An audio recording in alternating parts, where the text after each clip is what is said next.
there, I'm Parveen and welcome back to my channel Exploring Me, where I explore different aspects of my life, both professionally and personally.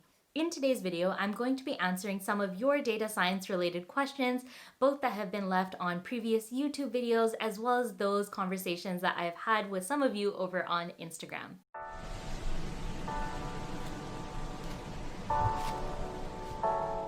As I was going through the questions and sort of screenshotting the different conversations that I've had, I realized that there was definitely some trends that emerged. So I've narrowed the questions down to 5 main questions that sort of act as umbrella terms or umbrella concepts that I get asked about most frequently. So I'm going to be going through those. But if you feel like there is some feedback that you have or a follow-up question you have from something that's discussed in this video, I'd love to hear from you in the comments down below. I love having back and forth conversations with y'all, especially on things that I like talking about, which one of those is definitely data science. So feel free to continue the conversation down in the comments of this video. Before I dive into the actual questions that I will be answering, I wanted to kind of touch on what I actually love about videos like this and sort of having conversations with y'all over on Instagram, or maybe it's in the YouTube comments. That's kind of why I started my channel. The thing that actually sparked the idea for me was when I was presenting at a conference and I was presenting some work I had done for the previous role I was in at the previous company I was working at. And the stark visual for me was how many women came up to me to have conversations afterwards just about their own careers and what I had presented. And it was really obvious that more women than not were approaching me than maybe some of the other people on the panel. I was the only woman presenting at that time. And I think that's when it really honed in for me. I really realized that how important it is to see yourself, how important it is to see yourself in what you're trying to go for, or like having people who are in roles in ways that you find relatable and you can have those candid conversations. So that's what kind of sparked the idea for me to create a YouTube channel, to kind of create a very relatable space for folks that may or not necessarily see themselves a lot. I would say like in general in STEM fields, but also specifically in data science. So I'm always really honored when y'all have conversations with me over on Instagram. Some feedback that I always tend to get when we're having those back and forth conversations or having that dialogue is how surprised people are that I actually respond and that I'm responding in a candid way.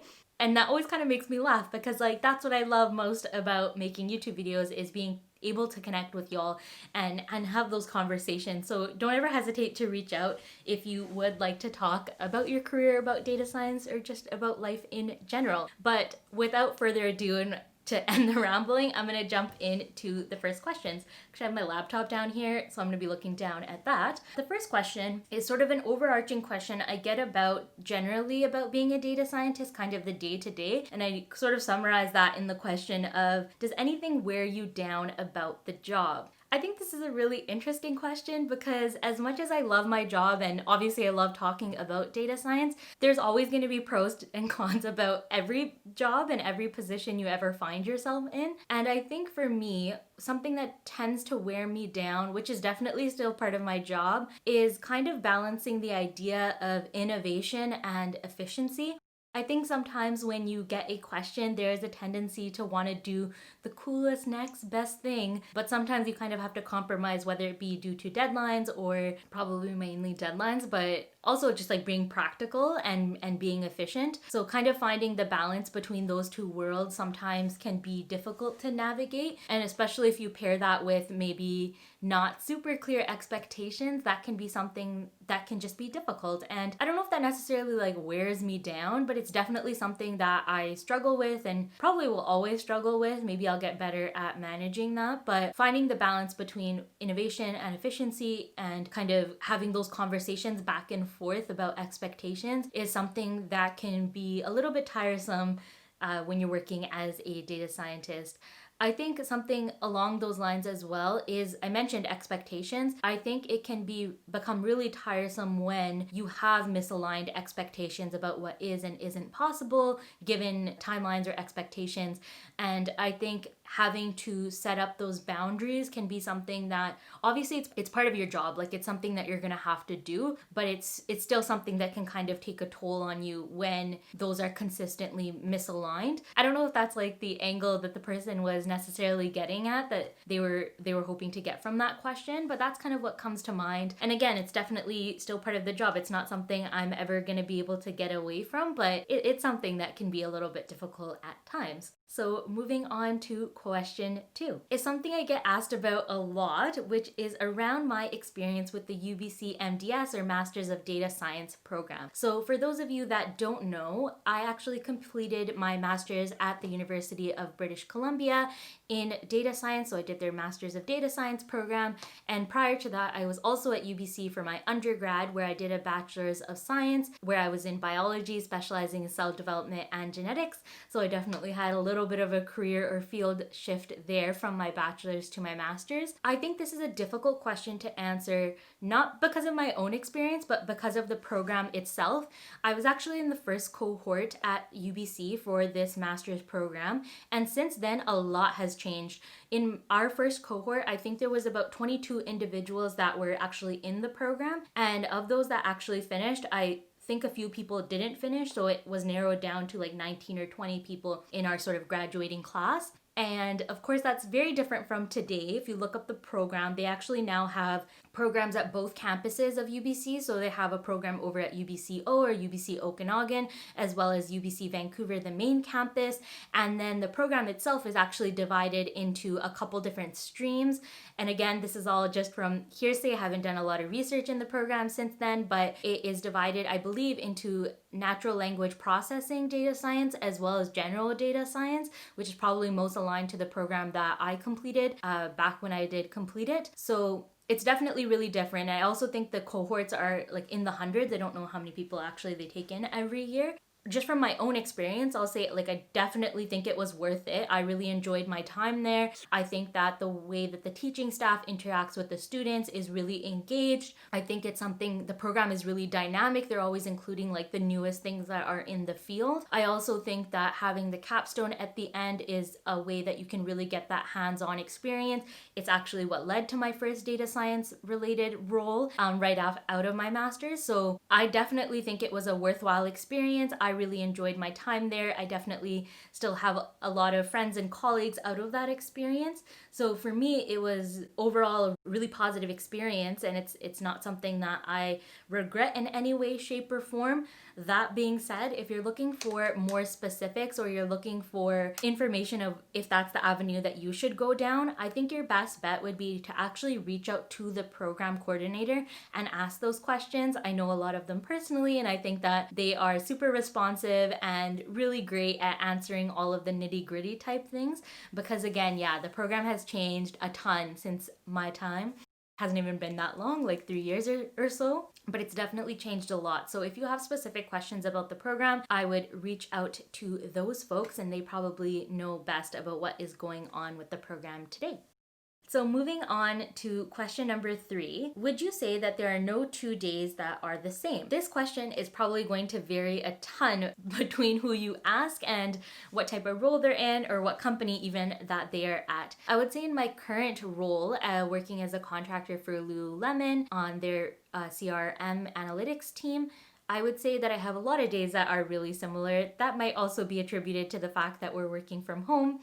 So working remotely kind of feels the same every day to some degree. But I would say in this role, a lot of the days are really similar, albeit like there are some days where I have presentations and things like that, but it is a lot of solo work, creating things, creating dashboards, creating analyses, and like summarizing that. So though I might be doing something slightly different, like working on creating a dashboard one day, on one day like exploring the data and setting up some tables and such, so that might be a little bit different, but for the most part my days look pretty similar in that I'm doing a lot of solo work, and then I may have some conversations with my team and then like present out. But for the most part, it's pretty, can't think of a better word, but it's pretty routine, for lack of better words. In my previous role, however, my days were really different. So I was working for agency that didn't have that many folks in data science. So I kind of found myself taking on a lot of different roles and sort of wearing a lot of different hats. In that position, I was doing a lot more communication work. So I would one day be out at a municipality talking about a dashboard we had created and teaching about that. Another day I'd be at my desk and sort of creating something. Other days I would be in conversations around planning projects out at the different municipalities. So it was really different work, and I think that every day was really varied. So in terms of do any 2 days look the same, it's really going to depend on what your role is and the scope of that work, and then the company that you work for and their sort of workplace culture. I would say that if you're interested in having those sort of like varied days, I would pursue working for a smaller company, or maybe not even necessarily a smaller company, but looking into a place that has a smaller data science team. In those ways, you're always going to be able to do more just because there's a lot to do and maybe not as many people to do it.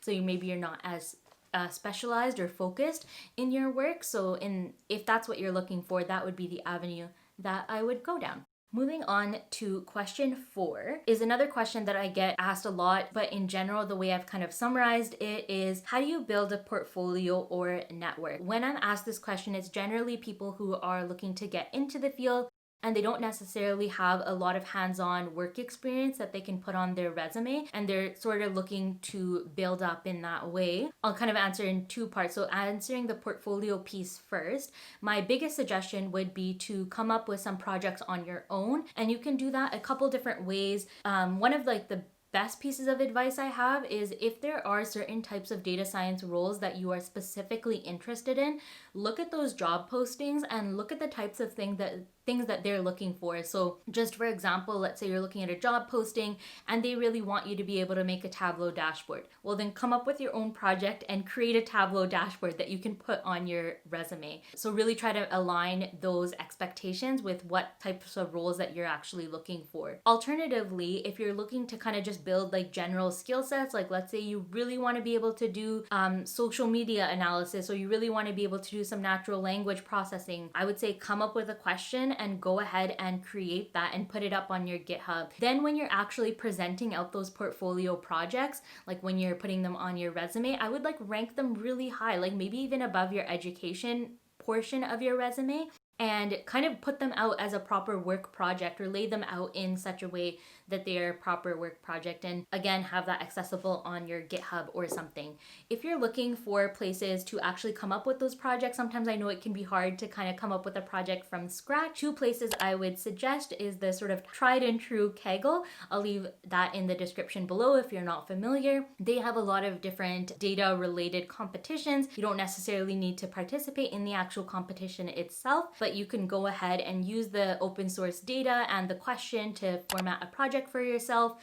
Alternatively, something I really enjoy is Tidy Tuesdays. I believe that's more visualization oriented. I could be wrong. And I see them mostly through Twitter, but they also have a website that I will leave down below. That's another place to get some great inspiration on portfolio projects you can work on. I would say take it upon yourself, and you really do have to look at what types of skills you're looking to build up and seek out those types of questions. It's going to be a lot of self-motivated work, but that's kind of what you have to do if you don't have another avenue of building up your work portfolio. The other question was on networking. This question again might depend on where you are situated, but at least here in the general Vancouver area, even though this is not like the biggest city for data science and tech in general, there's still several different groups that kind of set up events. Right now, a lot of those events are virtual, but in other times they are also in person. Some of those being Our Ladies, Women in Tech in the Vancouver branch. So I would search out groups like that. I'll leave some of the links down below of groups that I am generally tuned into, and you can see if they have a local chapter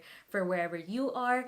What I would suggest for networking is it has to be genuine. I think like networking sometimes has like this sort of seedy, I'm looking out the window right now because I have a window right behind the camera, and I have pulled the curtains up so I can have some like okay natural light, but there's people passing by. But ignoring that, I think networking sometimes has a seedy reputation of like it's all disingenuous conversations and like everybody's just out to get something. Like, don't do that for networking. Like, actually go because you're interested in the event, whether it be events or presentations that folks are putting on, and like generally connect with those people. Yeah, if you have like those genuine connections, that's what's actually going to help you out in the long term. And if you actually have real conversations with folk, that's something that we can all sort of recognize. And when you then follow up with those people, whether they have put out something on LinkedIn that their company is looking to hire, they're actually going to remember you and be willing to put in a good word. So in terms of networking, I think sometimes people are looking for like the magic solution. The solution is like find things that you're interested in and go and attend them in a genuine way. That's how you build up your network. I'm really sorry. There's no magic solution for that. It's just actually going to things and networking with the people who are in the field in your area. And right now, that's even easier than before, like it's all remote. So I would say look out for some of the places that I'll put in the description, but then also look at what you have going on locally, whether that be in the data science field or in the tech field in general. So that leads me to the last question, which is the question that I get asked the most by far in a lot of different ways. I get asked a lot of things like, I've completed X degree and I want to switch streams. Do you think someone with my background will be able to get into data science? And then really similarly, I get questions that are like, I'm looking to get a associate's degree or a master's degree or a bachelor's degree at X university or college. Is it worth it? And will I get the job? In short, the answer is always like, I don't know. I think that getting a job is a little bit of hard work and a little bit of luck depending on the time of day and like who's hiring. Like there's so many different factors that come into play. There's no way that anyone can tell you like for full proof, like you will get the job for sure 100% if you do X, Y, and Z. Like it just doesn't work that way. I actually have sort of a dedicated video on whether or not coding programs or sort of boot camps or more formalized education is more worthwhile. I'll leave that in a card above. But in terms of like all of these questions of like, if I do X, will I be able to get into the data science field? I think I want to kind of flip that question and look into what skills are you missing or what skills are you looking to build? My biggest suggestion whenever someone asks a question to this effect is to look up job postings. So what I mean by that is if you're looking to get into, let's just like come up with an example. You're looking to be an analyst at Microsoft. Or a business analyst at Microsoft. I would go ahead and look at job postings for a business analyst at Microsoft and look at what the requirements are. Of course, you don't need to fulfill all those requirements. You want to like check off 60%, I think that they say, on a job posting to actually go ahead and be able to apply and be a worthy candidate. So I would go ahead and look at those postings that you're interested in and see what skills you're lacking. Maybe you go through all of them and you have all these checkboxes and the only thing you're missing is SQL. In that case, maybe you're going to do a boot camp because you're just kind of looking to fulfill that one skill base. Maybe you're looking at it and all of the job postings you look at require a master's degree, like there's nothing that doesn't have that. Then in that case, maybe you want to pursue some type of formalized education. That's maybe the avenue that you need to go down. So I think whether that be you're looking to switch fields or you're looking for a specific education channel and you're not sure if it's going to be worth it, I think you need to flip the idea of like, is that degree going to be worth it or am I qualified enough? And look at on a skills base. Do you have the skills or what skills are you looking to acquire if you're going down the education route? And I think the best way to do that is just look at what the market is actually looking for. So that can mean so many things. I've given some examples, but that could even be like the languages. So I know there's a lot of people who ask me like, I'm a computer science student and I know X, Y, and Z. Do I need to learn R and Python, or which are pretty common languages that are used in data science work? Like the answer in short is like, maybe you can luck out and get a position at a certain company. But I think the easiest ways to see if you're measuring up to what is a data scientist at your ideal company is look at how they define it themselves. And the best way to probably do that is through job postings. So I hope that answers that question. I know it's a question that I get asked the most. So if there's a specific angle to that question that you feel like I've just kind of glossed over, feel free to shoot me a message or leave a comment down below like I mentioned. But that brings me to the end of these questions related to data science, or these umbrella type questions. I hope this was interesting to you. I hope that this was at least illuminating in some regard to these questions that I get asked most frequently. I hope to continue having conversations with you. The greatest thing about creating this YouTube channel for me has really been being able to have this sort of two-way dialogue about data science, especially because I don't necessarily get to have these sort of candid conversations on the day-to-day in other ways, or like with my friends in real life. So it's been really neat to get to connect with some of you who are interested in data sciences as well. So I hope you've noticed that I'm trying to put out new videos weekly. I'm trying to stick to Tuesdays. So hopefully I will see you, time permitting, I will see you in a week. If you haven't already considered subscribing, it would be great if you go ahead and subscribe, and you can expect, hopefully, I'm like fingers crossed, you can expect videos from me weekly, and I will see you in the next one.